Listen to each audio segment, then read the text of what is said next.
Welcome back to the math warriors. अब हम लोग बात करते हैं आप लोगों से कि ऑनलाइन आवेदन का जो नोटिफिकेशन है जो जियो जारी हुआ है उसमें समझते हैं डेट्स आप लोगों को पता ही है। तो अब इस वीडियो में बात करेंगे महत्वपूर्ण निर्देश किस तरीके से क्या। देखिए नोटिफिकेशन अगर आप अच्छे से पढ़ लेते हैं, मेरी बात को समझना, नोटिफिकेशन अगर आप अच्छे से पढ़ लेते हैं तो आपको कभी भी किसी से पूछने की कोई ज़रूरत नहीं पड़ेगी। अच्छे से पढ़ें या सुन लें, जो मैं समझा रहा हूँ उसको अच्छे से समझ लें।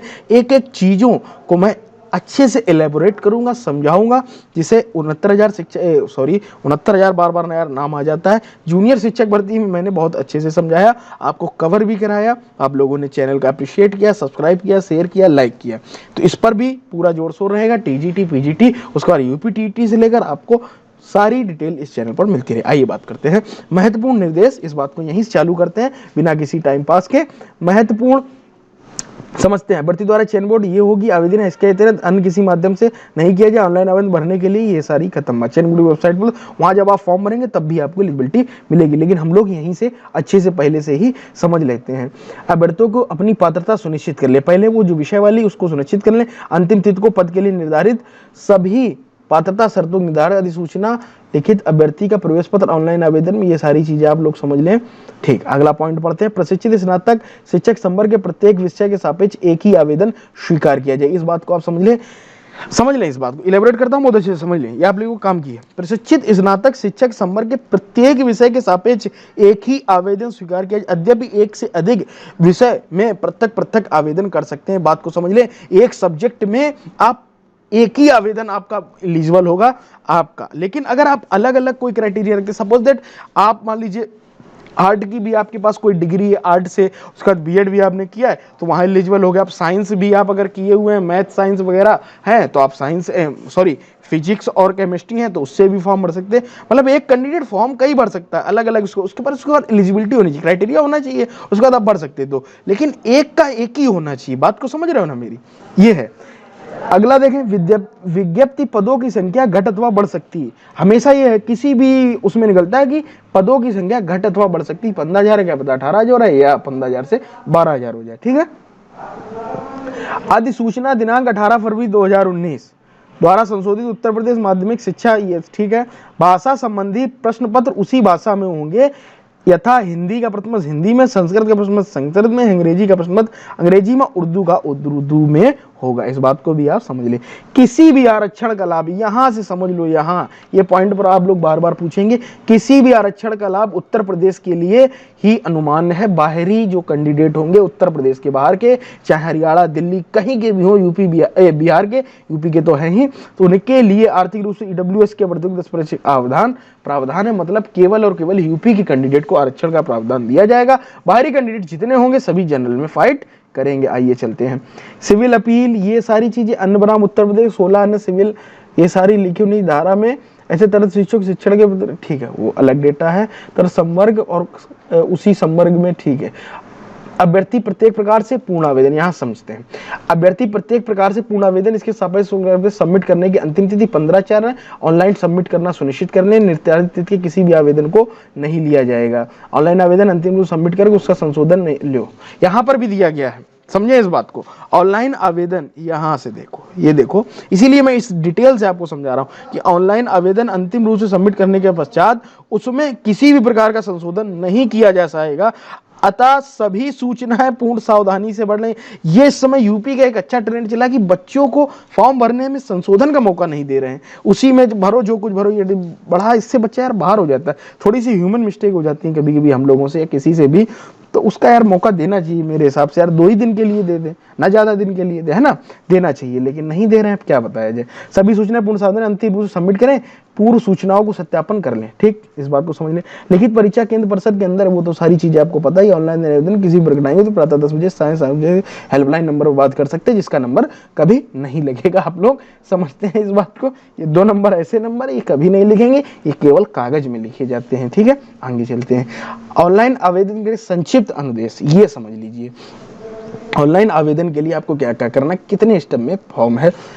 ऑनलाइन आवेदन करने के संबंध में अभ्यर्थियों को सूचित किया जाए। आवेदन से पूर्व निर्देशों को भली बात अध्ययन कर ले। बार बार देखो यही बोल रहा है कि भली बात अध्ययन कर ले और मैथ वॉरियर्स में वीडियो भी देख लें, जिससे आपका कोई डाउट ही ना रहे। यहाँ पर एक लाइन और उन्हें ऐड करनी चाहिए थी, मैथ वॉरियर्स का वीडियो देख लें, उसके पश्चात ही आवेदन करें। ठीक है, विज्ञापन से संबंधित लिखित परीक्षा का पाठ्यक्रम, ऑनलाइन आवेदन, ये सारी चीजें हो गई। ऑनलाइन आवेदन करने हेतु सर्वप्रथम अभ्यर्थी को चयन बोर्ड की वेबसाइट पर लिंक से ठीक यूजर इंस्ट्रक्शन, अभ्यर्थियों को ऑनलाइन आवेदन से वरिष्ठ दिशा निर्देश, व्यू एडवर्टाइजमेंट, पूरा विज्ञान प्रदर्शित होगा। अप्लाई आवेदन पर क्लिक करना होगा। ऑनलाइन आवेदन करने के कारण निम्नलिखित 3 चरणों में ओनली है। कैंडिडेट रजिस्ट्रेशन, देखो कितनी बार पैसा कमाने की इतनी अच्छी जुगाड़, देखो समझना कॉन्सेप्ट।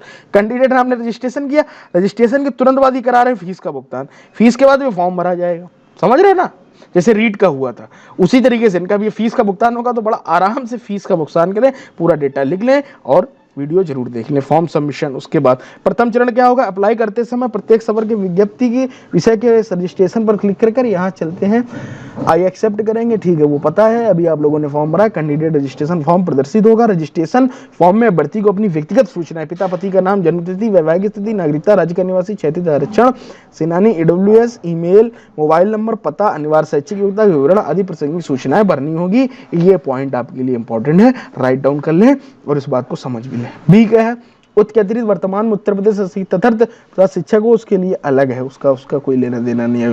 ठीक है, लेना देना क्या, जो उसके कैंडिडेट हो उससे लेना देना होगा। ठीक है, रजिस्ट्रेशन फॉर्म भरने के पश्चात वैलिडेट ऐड प्रीव्यू पर क्लिक करना होगा, जिससे रजिस्ट्रेशन फॉर्म का प्रीव्यू दिखाएगा। त्रुटि की दशा में उसमें सुधार करने तो रजिस्टर फॉर्म पर वापस आप जा सकते हैं। भरी गई समस्त सूचनाओं संतुष्ट होने के बाद सबमिट एप्लीकेशन करना पड़ेगा। रजिस्ट्रेशन क्लाइंट स्लिप प्रदर्शित होगी, उसमें 16 अंकों के पंजीकरण संख्या सहित अभ्यर्थी अन्य विवरण होंगे।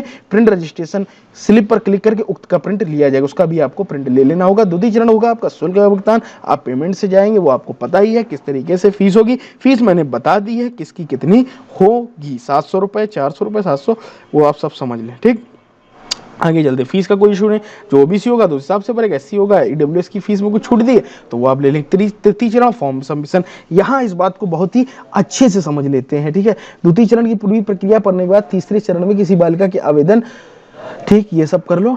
ठीक, इसकी कोई मतलब नहीं। इसी फॉर्म में योग्यता, अभ्यर्थी किस वर्ग के सापेक्ष आवेदन कर रहा, स्थायी पद व्यवहार का पता आदि भरना होगा। स्कैंड फोटो, स्कैंड हस्ताक्षर भी अपलोड करने होंगे।